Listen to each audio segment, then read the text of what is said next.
The West Wing corridor was silent except for the faint mechanical click of camera 12 resetting itself. It had already logged a motion alert at 2:17. No staff were scheduled in the children's quarters at that hour. The door to the young prince's study stood slightly open, precisely 2 inches beyond regulation. The royal guard on night rotation paused, noting the detail, and felt the stillness shift around him. The motion trigger registered at 22:17, a soft amber pulse on the West Wing console that should not have appeared during full night protocol, and the royal guard on duty did not react outwardly at first because the system occasionally recorded minor thermal fluctuations from aging stone. Yet this signal carried the distinct double confirmation signature of interior movement rather than environmental shift, and he felt the difference before he consciously processed it, a subtle tightening behind the ribs that came from years of walking silent corridors where children slept under layers of inherited ceremony. He acknowledged the alert without activating the audible channel and initiated a controlled containment sequence, which meant corridor doors magnetically sealed in staggered intervals while lights remained dim so as not to alarm occupants. And as the West Wing quieted further into an almost pressurized stillness, he checked the patrol log with deliberate care, scrolling through routine scans marked at 10-minute intervals, each signed with digital clearance stamps from the rotating night detail. And it was there, between 2140 and 2150, that the sequence broke, not dramatically but cleanly, a missing verification entry where one should have been, not overwritten, not corrupted, simply absent, as though the system had been instructed to skip acknowledgement. He zoomed the timestamp, confirming that no external breach alarms had been triggered at gates or perimeter glass, which narrowed the possibilities to internal access, credentialed and intentional. And across the corridor, 2 additional guards responded to his silent signal by repositioning toward stairwell junctions without speaking, boots absorbing sound against thick runner carpets, while he adjusted his route toward the children's quarters at the heart of the West Wing, where the young prince slept under assigned supervision. And as he moved, the air felt cooler near the stone archways, carrying faint drafts from service shafts built generations ago for unseen staff circulation. And he registered each shadow cast by low sconces against paneled walls polished to a dark sheen, calculating sight lines and door intervals in practiced sequence. Protocol required that he notify Central Command before approaching a minor royal's residence during restricted hours, yet the missing log entry introduced ambiguity, and ambiguity around a child required speed more than hierarchy. So he transmitted a coded status, Containment Phase 1, no audible escalation, then advanced alone past the final junction where a carved wooden lion marked the threshold of the juvenile wing, aware that any delay caused by formal clearance requests could widen a vulnerability already exploited. And as he approached the prince's study corridor, he noted something else.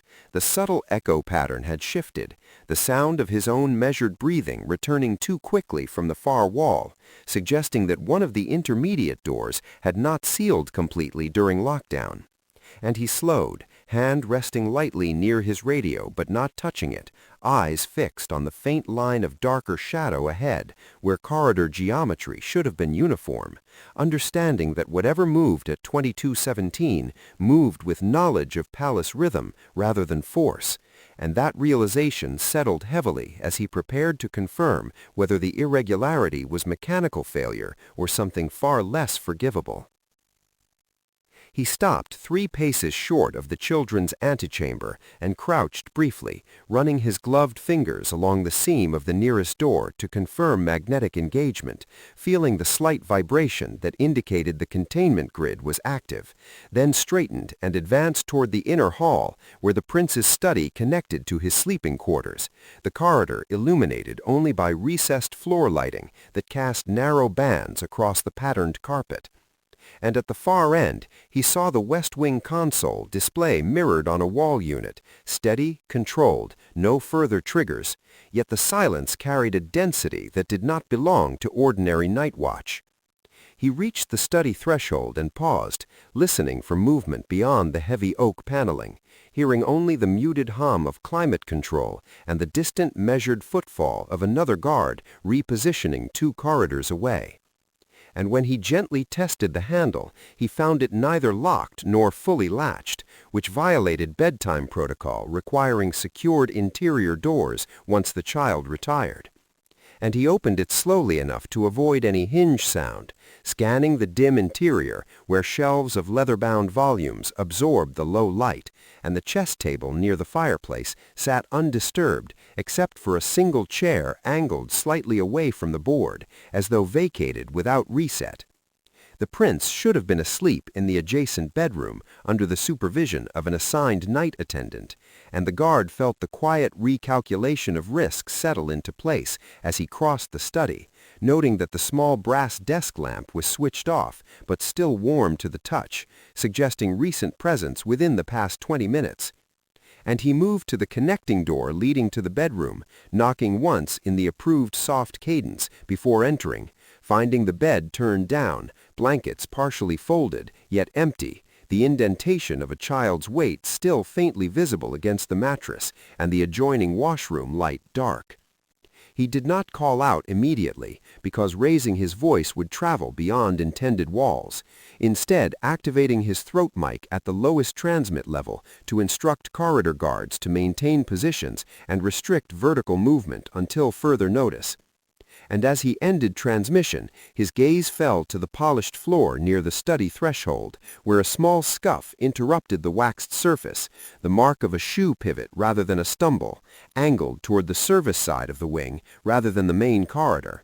And he understood then that this was not a random wandering of a restless child, but a guided redirection, subtle and calculated.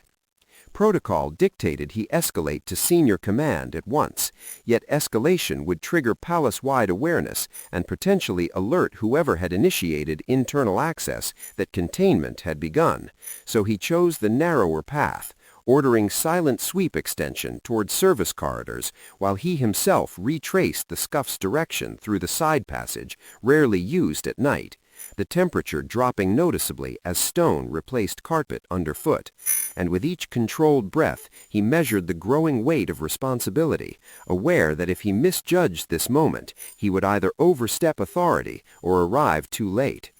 And somewhere ahead, beyond the next unlit bend, he sensed the fragile space where instinct and protocol would collide. The side passage narrowed as it curved behind the prince's study, the ceiling lowering slightly where old service beams crossed above, and the royal guard adjusted his stride to keep his footfall silent against the colder stone floor, following the faint directional logic of the scuff mark he had observed moments earlier. The air carried a subtle difference here, less filtered, touched with the mineral scent of the palace's older foundations, and he paused at the junction where the passage reconnected with the inner hallway leading back toward the study entrance, confirming through his earpiece that containment positions remained steady and no external alarms had triggered elsewhere in the wing. When he stepped back into the main corridor, the study door stood partially open, wider than before, though he was certain he had left it nearly flush to avoid airflow movement, and that small alteration, almost imperceptible, shifted the atmosphere from procedural irregularity to active presence. He entered again, slower this time, scanning corners before allowing his eyes to settle on the floor near the threshold, where a single wooden chess piece lay on its side just beyond the doorframe, a dark knight from the prince's favored set, placed, not dropped, its base aligned toward the hallway, as if positioned deliberately.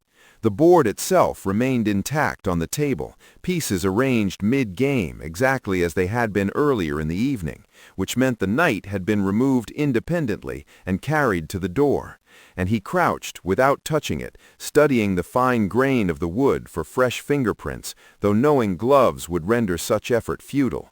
And he considered the message implicit in its placement, proximity, not chaos, a signal that someone had crossed the boundary between sanctioned access and private space. The adjacent bedroom remained empty, the bed undisturbed since his last inspection, and the assigned night attendant was nowhere visible in the quarters or washroom, which introduced a second breach of expectation, more troubling than the chess piece itself. He accessed the inner hallway surveillance feed through his wrist console, isolating the last 15 minutes, and the footage advanced smoothly until 22:11, when the image flickered once and dissolved into static for precisely 9 seconds before returning to clarity, showing the corridor empty as if nothing had occurred. And the precision of the interruption, brief, contained, professionally timed, suggested not technical failure but controlled override. Protocol required immediate notification of senior command upon confirmation of surveillance tampering within the children's wing, and he felt the weight of that requirement settle against the urgency of the missing prince and absent attendant, calculating the consequences of either decision, aware that premature alarm could compromise a controlled recovery, while delay could widen exposure. He rose from his crouch, eyes lingering on the night at the threshold, and transmitted a minimal update, visual anomaly confirmed, attendant unaccounted for, inner corridor sweep expanding, careful not to state conclusions that would trigger formal escalation, then moved toward the secondary door at the rear of the study that connected to administrative offices, testing its handle and finding it locked, which narrowed the prince's possible path back toward the service artery he had just traversed. And as he stepped once more into the corridor, he sensed the fragile balance between quiet investigation and official disclosure tightening with each measured breath. He instructed 2 guards to secure the main staircase leading from the West Wing without sealing it entirely, maintaining the appearance of routine patrol to avoid alerting senior household staff. And then he advanced toward the service junction where the stone passage intersected with a narrow corridor used primarily for maintenance personnel, the lighting here dimmer and more intermittent, casting long shadows that fractured depth perception. Midway down the corridor, he found the prince's slipper, small, soft leather, embroidered with the royal crest, resting beside the wall rather than centered in the walkway, positioned carefully as though removed with intent rather than lost in haste, and he felt a controlled tightening in his jaw but did not quicken his pace, because haste could obscure details that mattered. He radioed for the attendant's location status and received confirmation that her identification badge had last pinged within the West Wing but had not registered exit through any secured door, indicating she remained somewhere inside the containment grid, and that knowledge both narrowed and complicated the situation. He reached the service alcove that overlooked a secondary reading chamber, often used during daytime lessons, and before turning the corner, he paused, listening for movement, hearing only the faint hum of ventilation, and, beneath it, something softer, a controlled, uneven breath not his own. He stepped into view slowly and saw the prince standing near the far wall of the alcove, shoulders drawn inward, eyes fixed toward the corridor behind him rather than at the guard, and a surge of relief passed through him that he did not allow to show, because the child's posture communicated more than words could. He approached at a measured pace, lowering himself slightly to reduce perceived authority while keeping line of sight on both corridor entrances, and he asked in a low, steady tone whether anyone had been with him in the study, and the prince nodded once without raising his gaze, then shook his head quickly as if correcting himself, the movement small but telling. Before the guard could continue, footsteps sounded from the far end of the service corridor, firm, adult, unhurried, and a senior palace official emerged into partial light, administrative insignia visible on his lapel, expression composed, yet tightened at the edges as he registered the containment posture and the guard's proximity to the child. The official stated evenly that he had authorized a brief academic discussion with the prince earlier that evening and questioned the necessity of wing restriction, his tone controlled but edged with implied reprimand, and the guard felt the immediate convergence of protocol and instinct crystallize into a single decision point, because the official possessed administrative privileges yet no clearance for unsupervised juvenile access at this hour, and the 9-second surveillance gap now aligned too precisely with that authority. The prince's hand shifted slightly behind his back, fingers pressing into the stone as if bracing, and the guard recognized the visible distress referenced in the original courtyard frieze, now relocated to this narrower space, and he understood that whatever had transpired within those 9 seconds would not reveal itself easily if rank were permitted to dictate pace.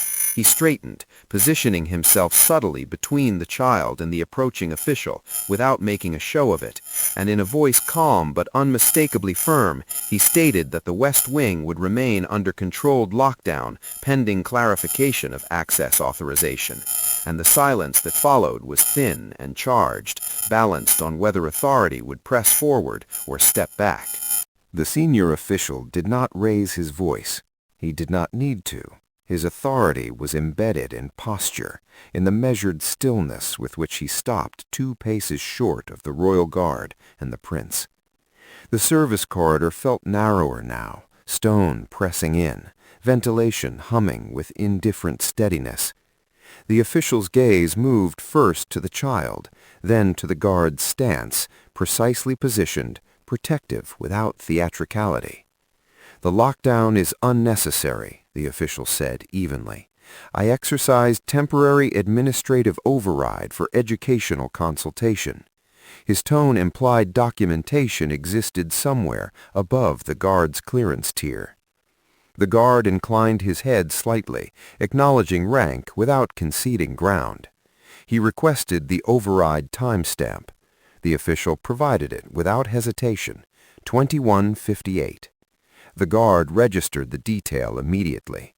The surveillance interruption had occurred at 22:11, an 11-minute discrepancy. He did not challenge it directly. Instead, he transmitted a quiet instruction to corridor security to hold positions and deny access to the west stairwell pending verification. The prince remained silent, eyes lowered, one hand now lightly gripping the sleeve of the guard's ceremonial coat. The gesture was small, almost concealed within folds of fabric, but it altered the balance of the corridor more than any raised voice could have. Protocol required deference to administrative authority unless direct harm was observed. No visible injury existed. No audible accusation had been made. Yet the missing log entry, the displaced chess piece, the absent attendant, and the precisely timed surveillance gap formed a pattern too deliberate to dismiss. The official stepped forward half a pace. "Release the wing," he said, still composed. "We will clarify this in the morning." The guard felt the institutional gravity of that suggestion. Morning would mean revised logs, softened explanations, procedural smoothing. He kept his breathing even and requested confirmation of clearance credentials for juvenile wing access after 21:30 hours. The official paused, not long, but long enough. Administrative privilege suffices. The guard knew it did not. Children's quarters required dual authorization after night protocol initiation. The prince's grip tightened slightly at his sleeve. The corridor air seemed thinner. In his earpiece, Central Command requested a status update, their tone shifting from routine to alert. Pressure was expanding outward. The guard understood that whatever he chose next would define not only the night, but his standing within the palace hierarchy. He placed his hand lightly at the prince's shoulder and stated with formal restraint that the juvenile wing would remain sealed until clearance irregularities were reconciled. He was aware, as he spoke, that he was stepping across an invisible line between enforcement and insubordination.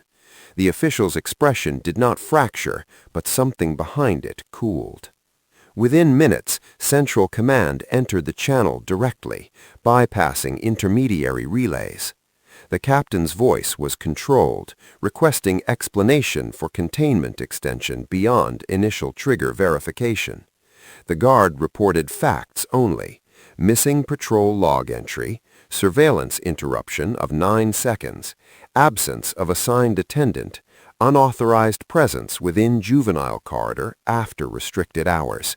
He avoided interpretation. The official listened without interruption, then interjected to characterize the situation as procedural misunderstanding, emphasizing his long-standing service record and administrative latitude.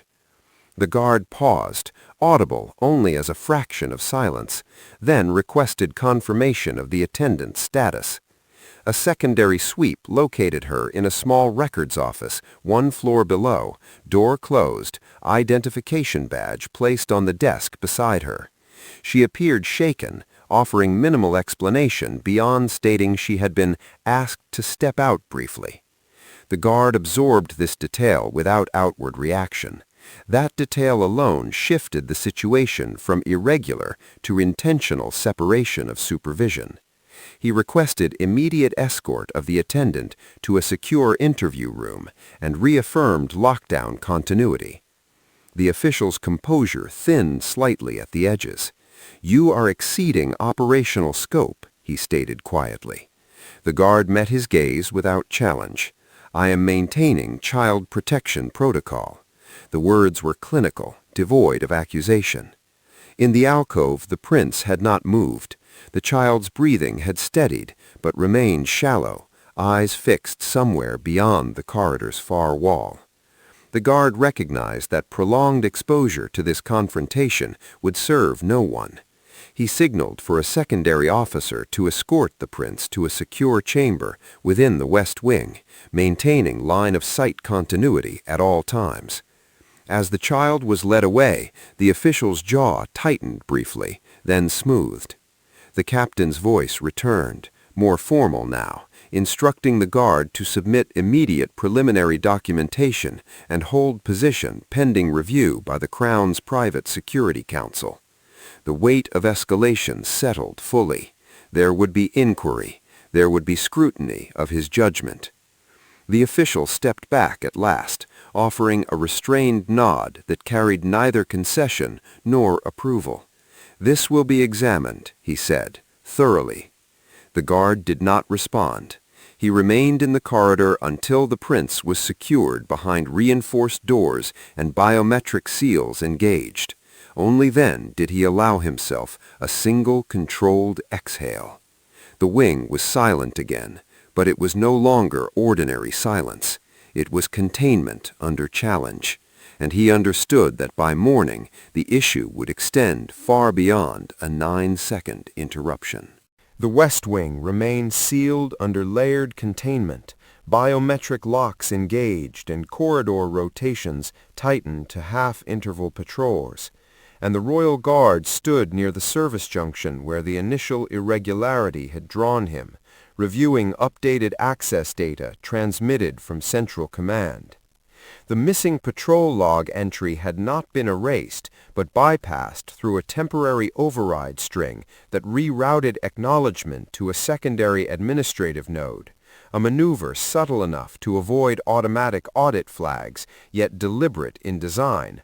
And as he traced the credential trail, he saw that the senior official's administrative code had activated the corridor 2 minutes before the surveillance interruption, then disengaged precisely 3 seconds after the feed restored, which narrowed the timeline to a controlled window rather than accidental overlap.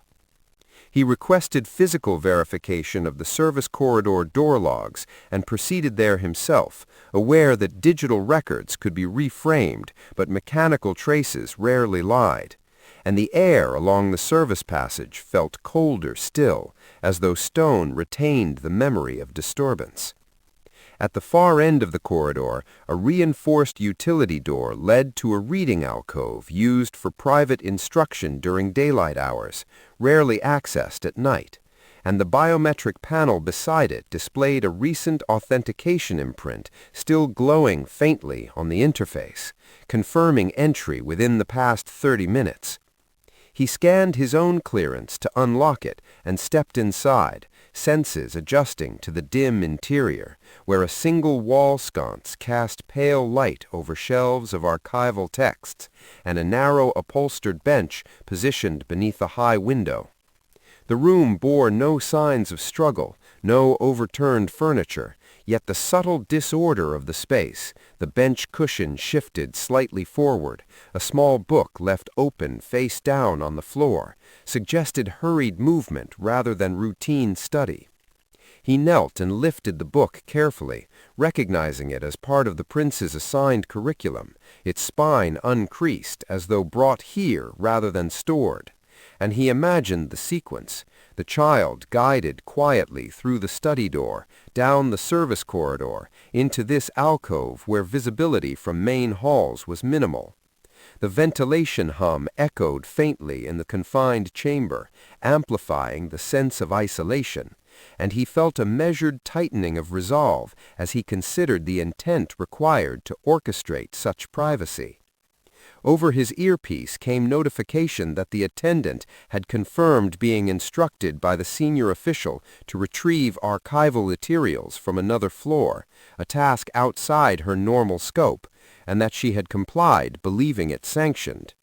The guard did not comment, but the pattern clarified: separation of supervision, temporary override, controlled surveillance gap, relocation to a low-visibility alcove.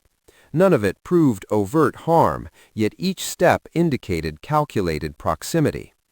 He rose and examined the interior handle of the service door, noticing faint abrasion along the brass plate where it had been closed firmly from within, rather than allowed to latch naturally, and that detail suggested containment, however brief, had occurred inside this room. The weight of that realization settled heavily, because it confirmed the prince's visible distress had context beyond imagination. He transmitted findings succinctly: physical signs consistent with recent occupancy, supervised separation verified, and requested immediate audit freeze on all administrative overrides pending council review. As he stepped back into the corridor, he sensed that the investigation was no longer about a single irregularity, but about structural vulnerability within palace authority itself, and he understood that his earlier decision to freeze the wing had likely prevented a continuation rather than interrupted an accident. Before he could proceed further, Central Command relayed that the senior official had formally contested the lockdown, citing operational disruption and reputational risk to the household, and requested that the guard present himself in the West Wing briefing chamber to justify escalation.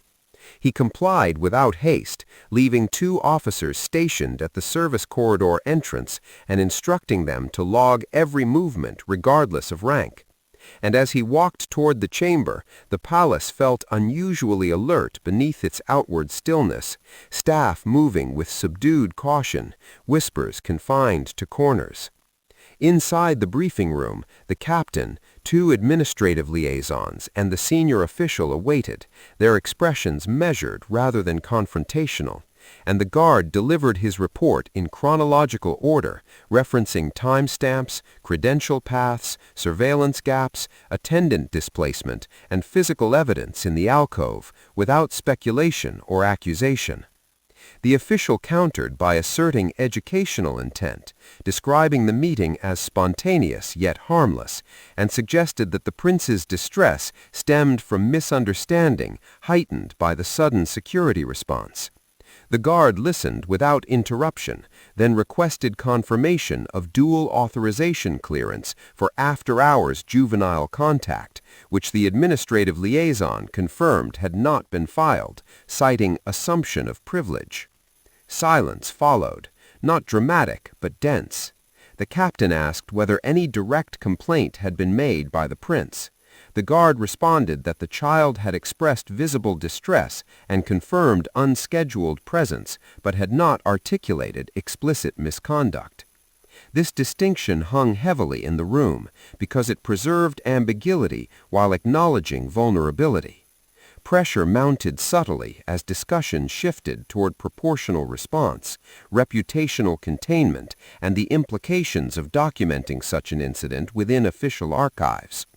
The guard understood the unspoken preference for quiet resolution, for recalibrated logs and private admonishment rather than formal inquiry. Yet he also understood the cumulative pattern of deliberate access. He stated evenly that containment would remain until independent review of the Crown's Private Security Council, as mandated when juvenile protection protocols intersect with administrative override irregularities. The senior official's composure hardened fractionally, though he did not object aloud. The captain studied the guard for several seconds, weighing institutional stability against procedural integrity, then authorized continuation of lockdown pending council arrival at first light. The decision did not carry praise, only obligation. As the meeting adjourned, the guard returned to the West Wing corridor, where reinforced doors guarded the secure chamber holding the prince, and he resumed position outside, aware that his choice had escalated the matter beyond internal adjustment. The palace around him resumed a careful quiet, but beneath it lay a recalibration of trust that would not easily revert, and he knew that by maintaining the seal he had placed his own standing in uncertain territory. But the child within the secured room slept at last under uninterrupted watch, and for the moment that was sufficient. Dawn entered the West Wing gradually, pale winter light filtering through high windows and settling across polished floors that had not seen routine traffic since the lockdown began, and the royal guard remained at post outside the secure chamber where the prince rested, reviewing the finalized incident packet he had compiled through the night.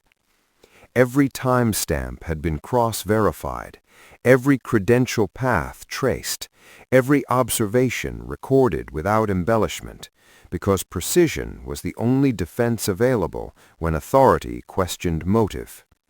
Shortly after first light, members of the Crown's Private Security Council arrived without ceremony, escorted through a side entrance to avoid household speculation, their presence acknowledged only by tightened posture among corridor guards. The senior official was already present in the adjacent conference room, composed, attire immaculate, prepared to frame the narrative within administrative discretion.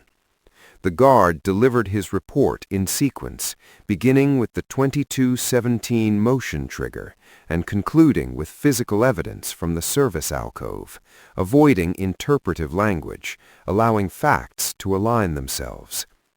Council members asked controlled questions, whether any direct accusation had been voiced, whether the prince had articulated fear, whether the attendant had perceived coercion. The answers were measured. No explicit allegation, visible distress confirmed, supervision intentionally redirected. The nuance of those distinctions defined the room. The senior official reiterated educational intent, emphasizing long-standing service and absence of prior complaint, and suggested that heightened security culture had produced unnecessary suspicion. The guard did not respond to characterization. Instead, he referenced the dual authorization requirement for juvenile contact after restricted hours and the deliberate 9-second surveillance interruption coinciding with override activation. One council member requested independent technical confirmation of the footage gap, which arrived minutes later, verifying that the interruption had been manually initiated from an administrative console rather than resulting from system malfunction. The temperature in the room seemed to lower with that confirmation. Discussion shifted from interpretation to governance, how override privileges were structured, why child protection safeguards could be circumvented without dual verification, and whether precedent existed for after-hours educational consultation, absent documentation. The guard stood slightly apart from the table, aware that he was no longer central to the deliberation, but that his decision to maintain lockdown had created the space for it. When asked directly whether he would alter his response in hindsight, he answered simply that containment had preserved clarity of record. No further explanation followed. The council recessed briefly to confer privately, leaving the guard in the corridor outside, where morning staff began quiet routines under restricted movement. He felt the weight of potential reprimand more tangibly now than during the night, because daylight introduced institutional optics, career trajectory, peer perception, administrative friction. Yet he did not rehearse defense. He watched the chamber door where the prince remained under guard, reminding himself that outcome, not comfort, defined duty. When the council returned, their decision was delivered without flourish. Independent review would proceed. Administrative override privileges would be temporarily suspended pending audit, and the senior official would be reassigned from direct contact with the juvenile wing until investigation concluded. The lockdown would remain in partial effect for documentation finalization. No commendation was offered to the guard. No censure yet either, only process. And as the room cleared, he understood that the matter had moved beyond quiet reset into formal scrutiny, a shift that would carry consequences for all involved. By mid-morning, the palace resumed controlled normalcy, though subtle adjustments signaled that the previous night had altered internal equilibrium. Access panels required dual scans where once sufficed, corridor patrols overlapped in pairs, and juvenile scheduling logs were mirrored to an external audit server beyond administrative reach. The senior official departed through a private corridor, expression contained, offering neither acknowledgment nor challenge as he passed the guard.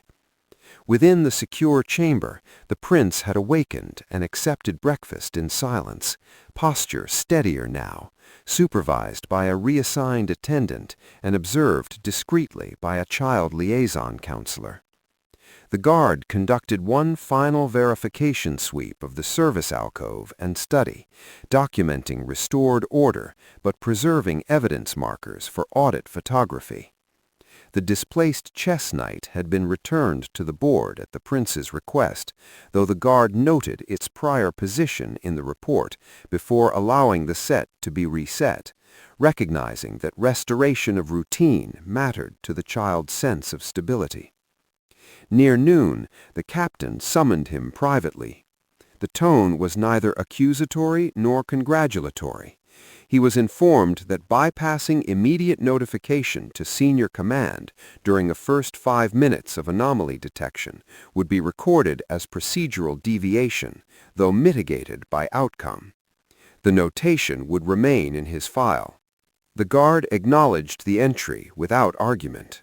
The captain added, after a measured pause, that juvenile protection protocols would be revised to require automatic council alert upon surveillance interruption within restricted wings, eliminating discretion in similar circumstances. The guard understood the implication. Future choices would not depend on individual judgment alone. As he returned to the West Wing corridor, sunlight had strengthened, warming the stone surfaces that had felt cold through the night. Staff movement resumed at a distance, respectful but observant. He resumed his post outside the prince's chamber, not as a figure of recognition, but as continuation of duty. The child later crossed the corridor under escort for scheduled lessons, glancing briefly toward the guard with a small nod, subtle, private, unceremonious. No words passed between them. The palace would not publicly acknowledge the event. Official records would reflect audit and procedural refinement rather than confrontation, yet structural adjustments were already embedded within the system. As evening approached, containment restrictions eased to normal parameters, though new safeguards remained invisible but firm. The guard's record now carried both deviation and justification, a dual mark that would likely shadow future promotions. He accepted that balance without resentment. The previous night had required a choice between immediate compliance and measured resistance, and he had chosen to preserve uncertainty long enough for review. The prince slept again that evening in reinforced parameters, surveillance uninterrupted, supervision continuous. Standing once more in the quiet corridor, the guard felt no triumph, only the steady equilibrium of responsibility maintained. Rank had pressed against duty, and duty had held its line.